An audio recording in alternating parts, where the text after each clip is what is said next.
to Cover Story. Today we have with us Sidharth Nath Singh. He is the Cabinet Minister from Uttar Pradesh, and more importantly, he is also the man behind the Kumbh Mela, which, as you know, is beginning from the 15th.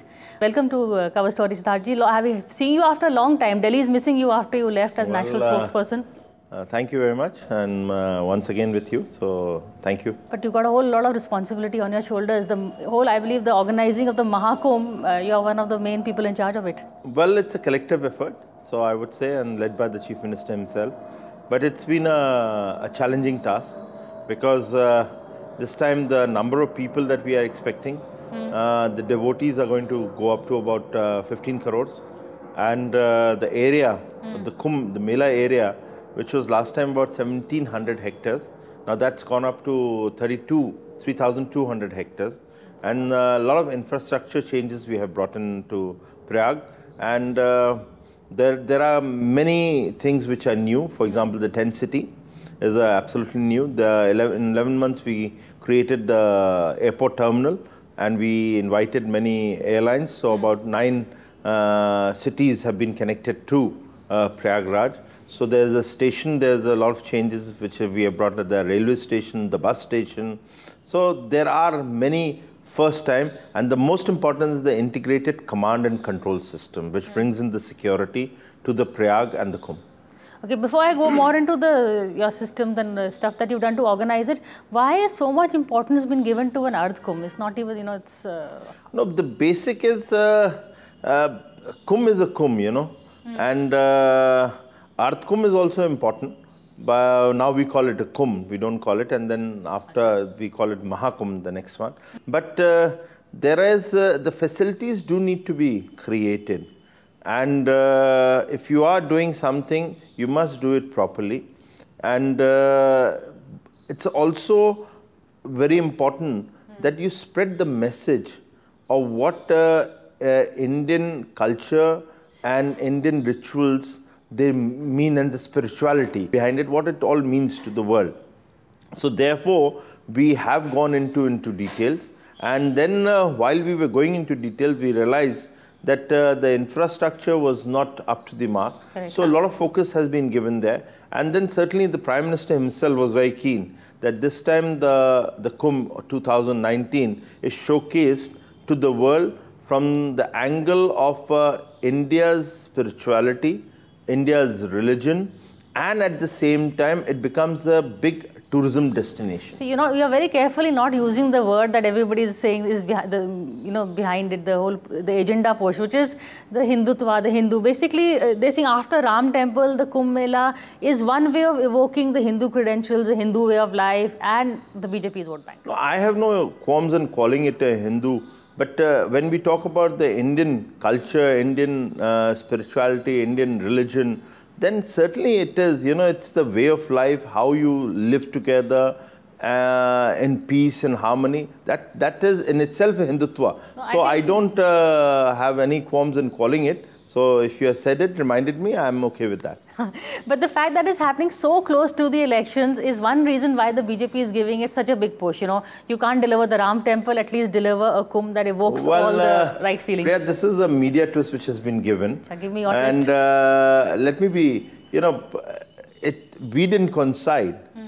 The government didn't coincide, or the party didn't coincide that the Kumbh 2019 elections would be following together. But it is also good for the government and the political party that if there is an opportunity to do something good and do it in a large scale and make people happy and promote, well, in that case, the Hinduism and then the tourism. So it is important, one shouldn't let the chance go. And therefore, we brought everything together. And if we perform well, let's take to the the advantage to the elections. If we do well and people are happy, then certainly when the people are happy, they vote for the party which is doing a good job. So I'm sure they will be happy and they will be voting for BJP. Okay, you got your little election speech in the middle. But some of these systems that you are putting in place, you're also the UP Health Minister, and I'm noticing that I've been told there's a lot of emphasis on having a Swachh Kumbh. That's part of your USP also. What are the stuff that you're putting in place? Well, apart from creating 11 sectoral health centers, we have a larger health, 100-bedded health hospital also, which we have created there.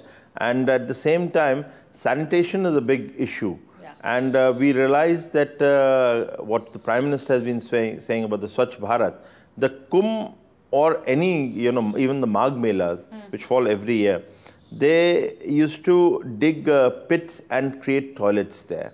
And when you pull them out, the dirt always went into the Ganges. Right. So it was not helping in cleaning the Ganga or Yamuna. So last year, when the Magh Mela came, the Chief Minister told me that you must ensure that it is Swachh. So we worked out on 5,000 toilets. We only built 5,000 because that was the requirement. And we had a proper drainage system. So we connected it with tanks. And then a truck was coming, it was sucking the filth out and then taking and disposing out at a different place. And we realized that it worked and people did follow. And we had many dustbins all around and we connected them with certain GPS system. So all those things worked out. So we decided that we will do it for this Kumbh. But then while working with the numbers of the people, the devotees who are going to come, we realized it can't be 5,000, it can't be 50,000. So we have put in 1,22,500 toilets. My God. So that's a lot of infrastructure in place. That's right. And you're focusing on the right things. I'm also told that there are heritage walks being planned. That's right. So we are, there are many places, for example, within the fort area. If you go, there is this Akshavat, then there's Saraswati Kumbh. So all those things have been, planned so that, people can go back to the heritage and see what it was. And accordingly, it's been depicted also so that the people can understand what India was or what Hindutva was or what the gods were or the saints were. So all that is being depicted very well there. And does Anand Bhavan also falls in that constituency? Is that part of the heritage walks? Well, Anand Bhavan is certainly it's important. So we are taking care of that. And so it's an inclusive Kumbh. It's absolutely, Kumbh has to be inclusive. Everybody is coming from to Kumbh. Following various states, they're coming from. In fact, our endeavor, as per the Prime Minister and the Chief Minister is doing, therefore we went down to every state to invite the Chief Ministers and the governors. So the idea is that everybody should be coming, and we have 6 lakh villages. So every person from that village should be also coming. So that's the endeavor that we are making. So it is absolutely inclusive. So nobody's going to be left politically inclusive. Okay, yeah. I wonder what the opposition will say to that. But see, Kumbh is one thing that is taking the headlines. The other headlines coming from your state are not so good. Say for instance, this decision of the Chief Minister to have this cow cess or have police stations turn into cow shelters. Good move, but is it your priority? Aren't other things more important like law and order? Let's understand. It's unfortunately with BJP or we do anything with the cow, that gets reflected in a different way. We all realize that when and you have also traveled abroad, when you go abroad, you do have dairies, you do have cow shelters, and we don't see cows walking on the streets. Now, in case you need to have the same thing here, you do need to protect cow, you need to have a dairy, but once they stop being productive, you can't just allow them to roam on the streets. So therefore, you need to build cow shelters. So as per the government's governance policy, we are building cow shelters so that, and now you need money. Now nobody is giving us the money, so you add it to the sins, and that is the cess we have, sin tax. So, and at the same time, we are not saying don't slaughter. If there is legal slaughterhouses, we are absolutely allowing it. So it's where it is illegal, it's environmentally unfriendly place. It's unhealthy. So we stop that. Now, people must understand that it's a part of good governance that we are doing, rather than, you know, bringing BJP and cow and then, you know, how the media... The issue is that, you know, cows are getting a lot of priorities and people feel over human beings. You know, there's a law and order. There's also a lot of headlines on law and order that the state is not looking after properly. Look, the chief minister is an absentee chief minister. He's more of a political campaigner than on governance. Well, let's come on the chief minister. He's a popular chief minister. He's also a party worker. When the elections come, his demand goes up. He's doing, and it's not that it's called, you know, the state has gone into anarchy or something like that. State is functioning well.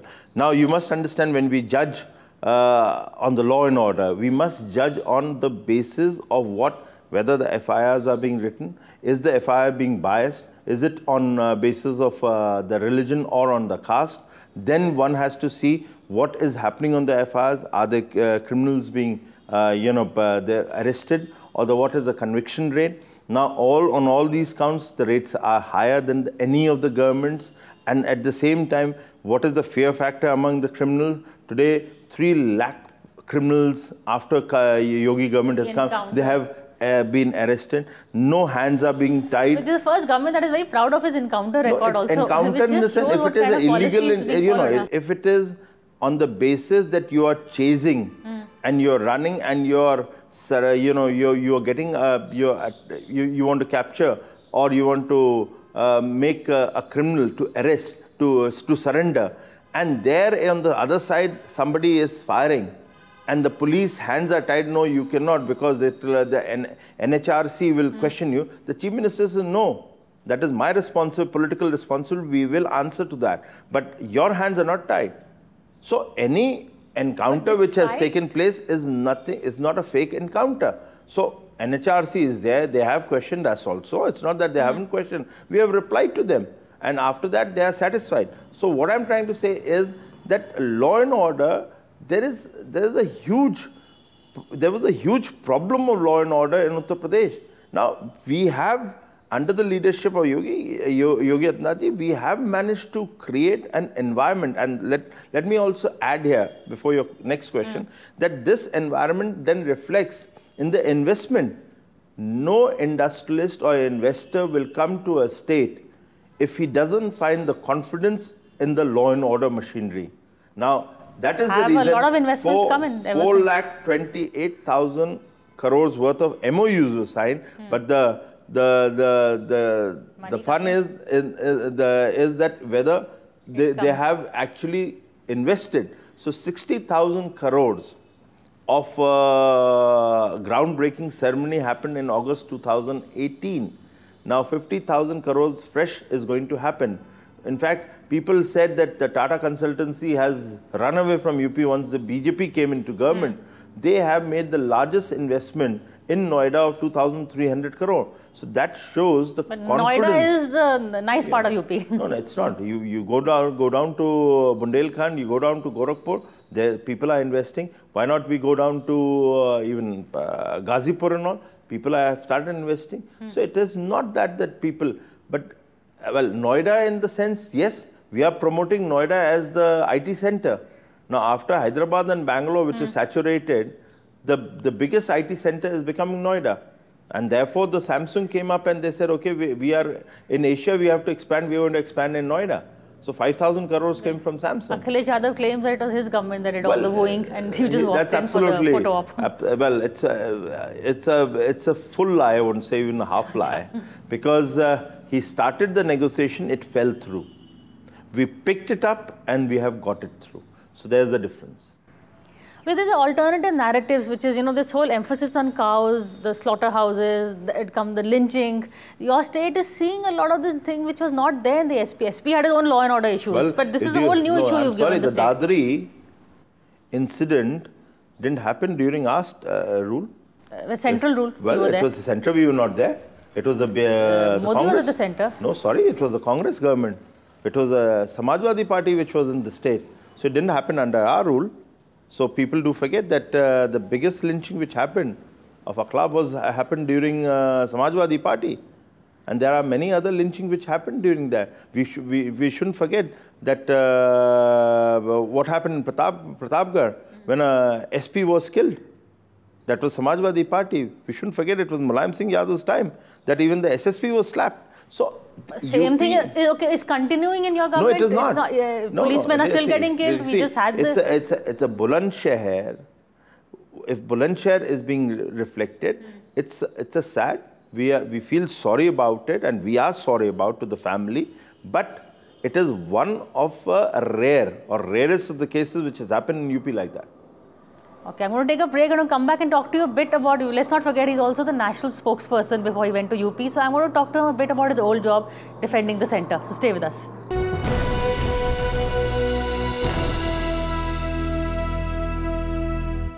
Hello and welcome back to Cover Story. We are in conversation with Sidharth Nath Singh, Cabinet Minister from Uttar Pradesh and also former national spokesperson.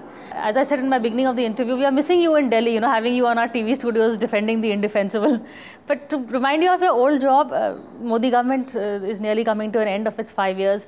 It seems that the sheen has worn off the government. I don't think so. The same magic of 2014 I don't think. nahi If you look at the Modiji's charisma, and his popularity chart still remains there. And it remains just not because of anything, but because of the hard work the person has done. So I personally, I've been on the ground because now I'm elected from Uttar Pradesh. I have to say, I don't see that going out. So people are happy. You see, there are issues which keep coming and going. But overall, if you look at the government's performance, and there are many, many schemes which he has brought in.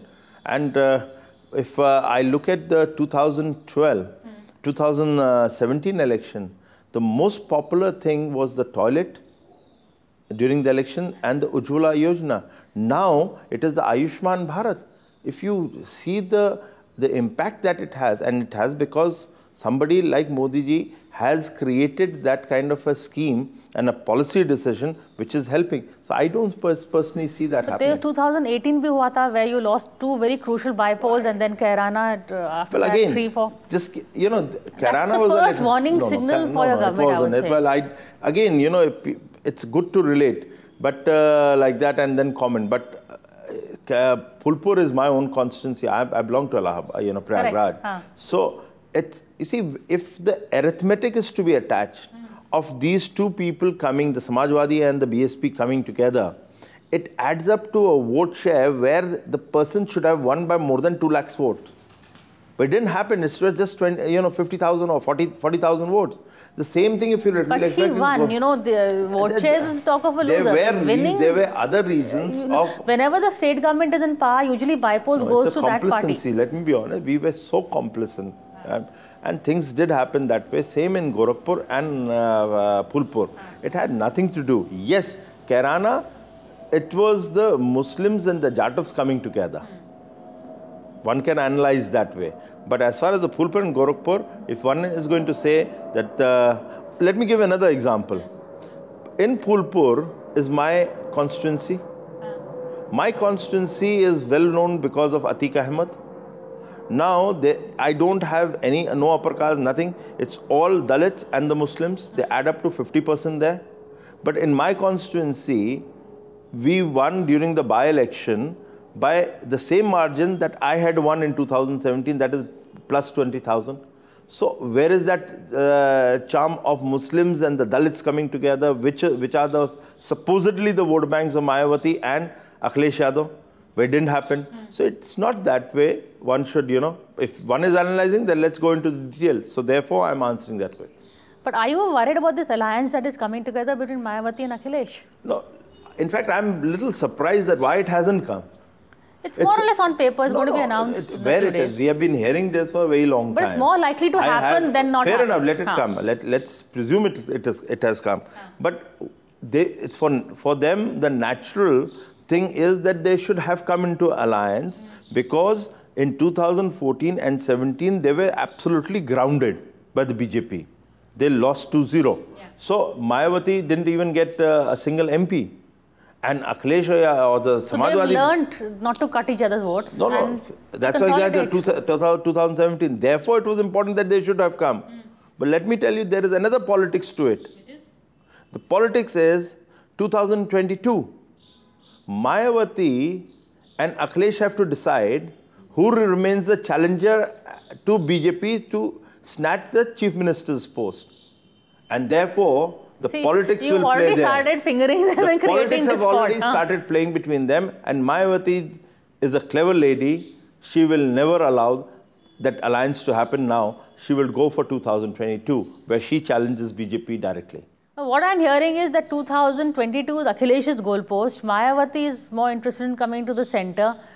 How? Hence the Mahagathbandhan, hence is this alliance with Akhilesh. Has the Congress decided that Mayawati will be the Chief Minister? Well, the Prime Minister face. No, that is not happening. But it will depend on the number. So if she gets a large chunk from UP, from where? And Akhilesh will support her. That means he is happy to have her out of UP and into the centre. Mayawati gets, let's presume, that out of 30, 35, 37 seats, even she gets even 25, 30 seats, she is not becoming the Prime Minister because the Congress would be having a larger number. 44 still exists for them. So, therefore, that she does understand that she doesn't get Delhi. She would rather stick to UP.